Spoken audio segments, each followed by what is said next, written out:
我想問一啲30至60歲嘅中意翡翠嘅街坊，只要你哋幫我點上一個小心心，我就能夠可以幫你揾到可以戴足一世嘅翡翠手鐲。但你睇我手頭上呢手飄綠花翡翠手鐲，鐘腦水竹飄花分布錯落有致，滿熱水墨雲染，佩戴收藏都係2相宜。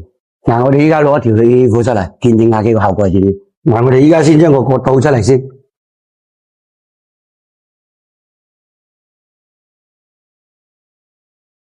我哋而家過埋條細沙就差唔多噶啦。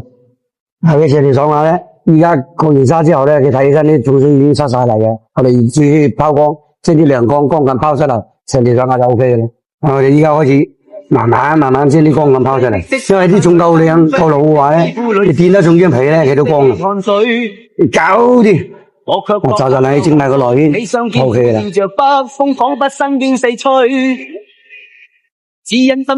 掂。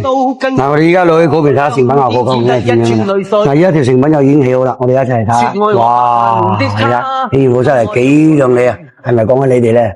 嗱，佢成條手鐲咧睇起身咧係帶有少少嘅熒光緊嘅，但係就肯定係完全老化晒嘅。你睇啲綠色披得好光猛嘅，呢隻好自然，俾人睇起身有一種好靈動嘅感覺。嗱，各位街坊，如果你中意呢款飄綠花嘅翡翠手鐲咧，同老翡翠單花聲，我要一隻，到時過嚟，我同大家安排。